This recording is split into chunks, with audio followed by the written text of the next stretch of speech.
everyone. I'm Terry Belliver, and I am a speech language pathologist with Hearing and Speech Nova Scotia and the Provincial Preschool Autism Service. Welcome to the Provincial Preschool Autism Service Autism Education Series. The topic for today's video is social communication. And the information in this video is meant for parents, families, and caregivers of children with autism spectrum disorder, and it provides information and strategies to support social communication. The information in this video is not meant to replace any medical assessment or treatment recommendations. If you do have concerns about your child, please reach out to your general practitioner or your nurse practitioner or your child's treatment team.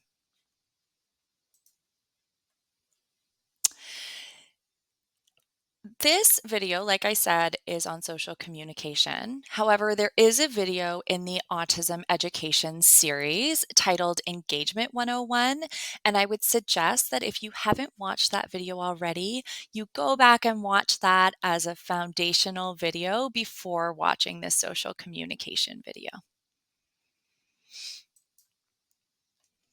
Hearing and Speech Nova Scotia is located in Mi'kma'ki, the ancestral and unceded territory of the Mi'kmaq people for over 13,000 years.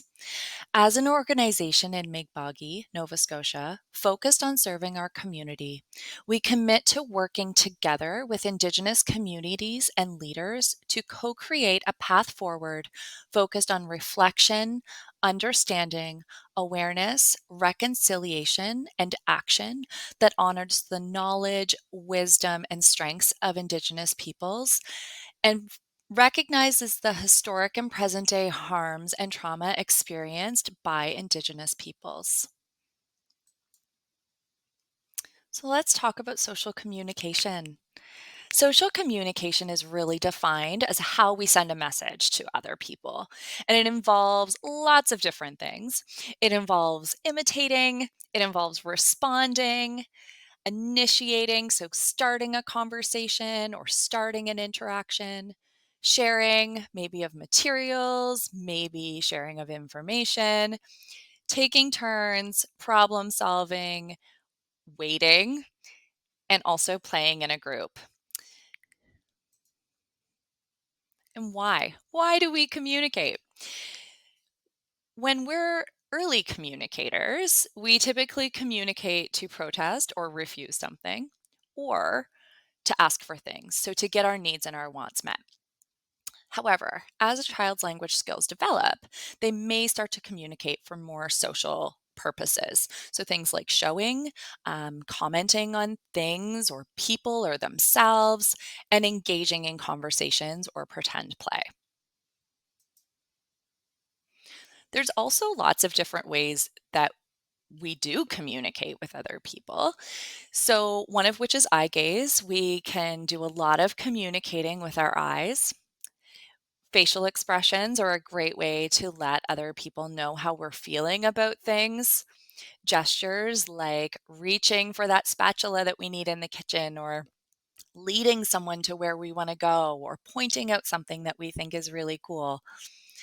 We may communicate with sounds, words, phrases, so maybe 3 to 4 words together, full sentences, and some people communicate with pictures and AAC. So AAC is short term for alternative or augmentative communication, and that would involve people who communicate using talkers. So maybe a child or an adult who has a communication app on their iPad that they use to communicate with other people versus using spoken language, or with their spoken language to help other people understand them a little bit more effectively. So what do we know about social communication and autism? Some individuals with autism need support learning how to direct their messages to other people, so to be an intentful communicator. They may need support to start interactions with others to get their needs and wants met, or maybe to join in play with their peers, or to take turns in conversation. They may need support to communicate more frequently, so to talk more often about what they want or what they need. And sometimes we also see that we need to support children with generalizing their use of language to different people and to different environments. So, teaching them to communicate in the same way that they do at home in their daycare setting or perhaps at a summer camp. Another note I'd like to make is that sometimes children do communicate by crying or pushing or biting or hitting. And when they are hitting or biting and pushing, this is a form of communication for children that may not yet have another way to communicate what they want in that moment. So, as an example, if a child pushes somebody, they may be trying to communicate, "You're in my space. I need you to move away," but they may not have another way to express that yet.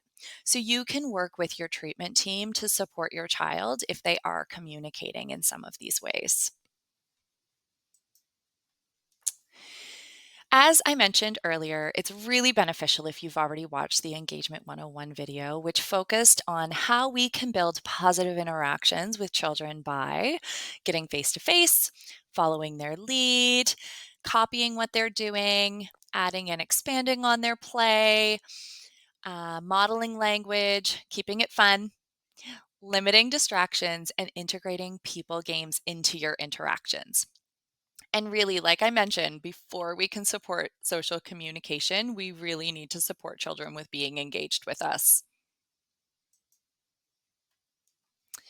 One of the things that we really know that really stands out for all of us is that we are most likely to communicate when we're motivated.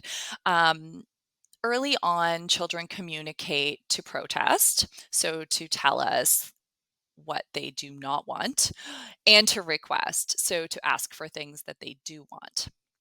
And children with autism are often most motivated by favorite objects, favorite places, favorite actions or social activities, or asking for help. So, as an example, your child may be most likely to communicate with you to ask for their favorite car that they like to play with.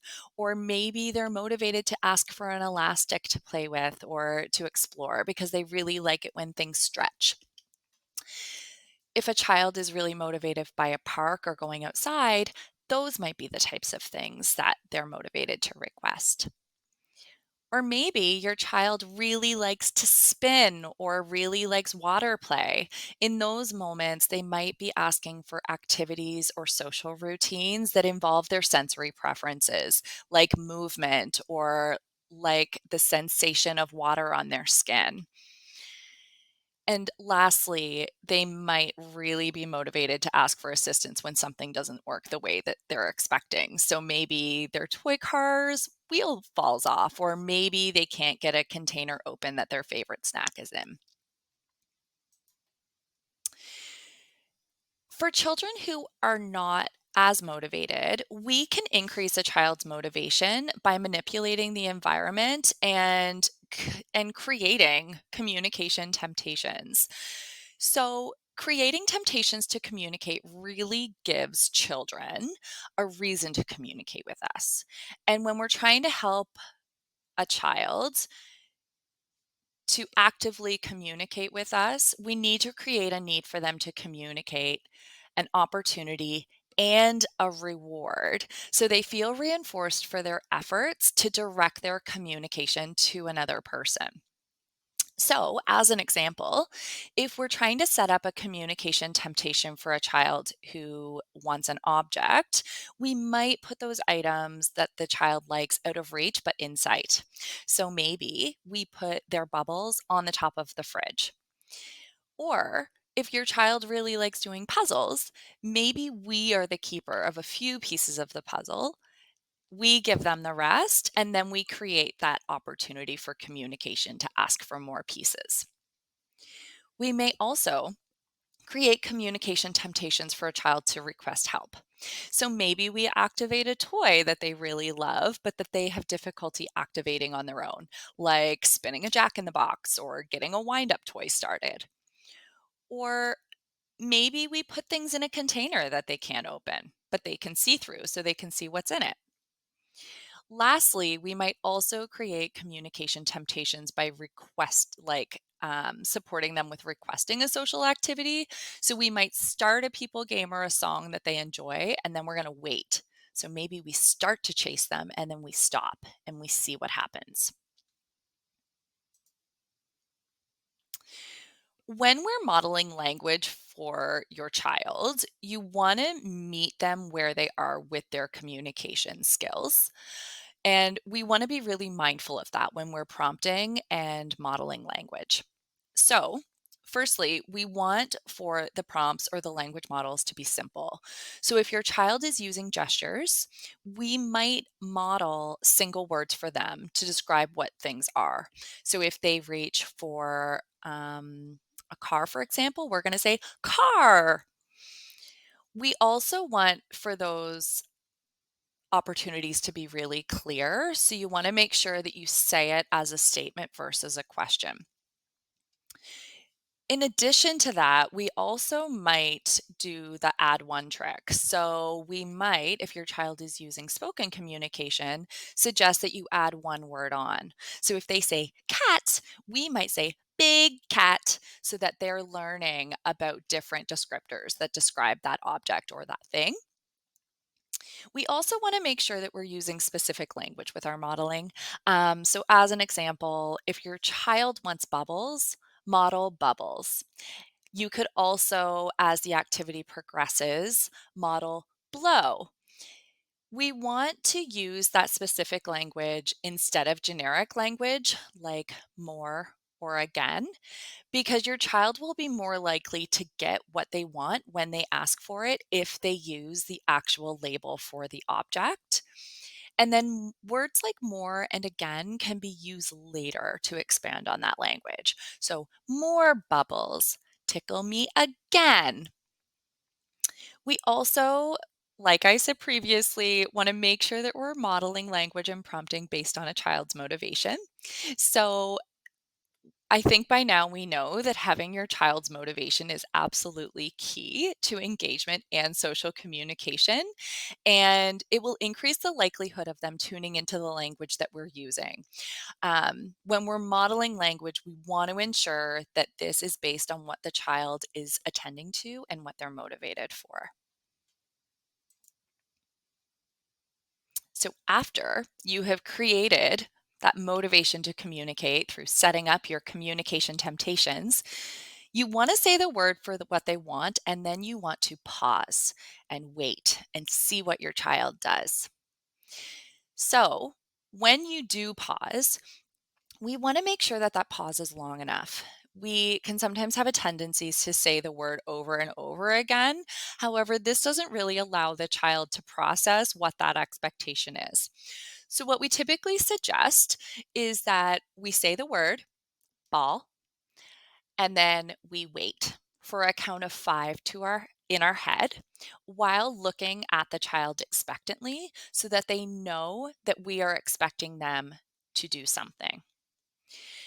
We also want to make sure that we are really mindful that everyone communicates in different ways and that your child might initially communicate by reaching or making a sound or saying a word. And you can work with your team to determine what the goal should be for your child. But when a child communicates with you in whichever way they can, immediately reward them by saying the word again and giving them what they want.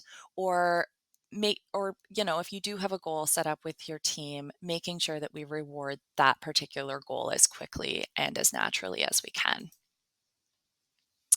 By rewarding your child for trying to direct their communication to you, your child will be more likely to keep trying to communicate with you in the long term. And when your child tries to communicate with you, respond immediately and with enthusiasm. If your child uses gestures or word approximations, reward them for trying to give them what they want and saying the word. So, for example, if they say "buh" for bubbles, say bubbles and start blowing the bubbles immediately. So they're feeling really rewarded. And you also want to make sure that you ensure that you're rewarding your child by giving them what they're asking for and that it's really natural. This will help your child to build an association between words and the objects or activities. So, what do we do if the child is not engaged? Refer back to the strategies that we discussed in Engagement 101. And also remember that engagement is foundational to supporting social communication. So if your child is not engaged, decrease your expectations for communication and make the interaction fun again. So to finish up, we all communicate in different ways, and that's okay. Children start to communicate by protesting and requesting to get their needs and their wants met. And we can create ways for children to be more motivated to communicate. And we talked about that when we talked about those communication temptations. Modeled language and prompted language should be simple and specific and based on your child's language level. And pausing and waiting for responses gives children an opportunity to take a turn in the interaction. Lastly, reinforcing attempts makes children more likely to keep trying to communicate with us, which is the overall goal. Thank you so much for watching this video about social communication. We hope this video has been helpful and a helpful learning tool.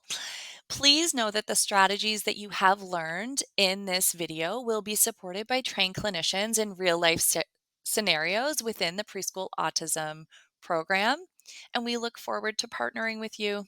Thank you.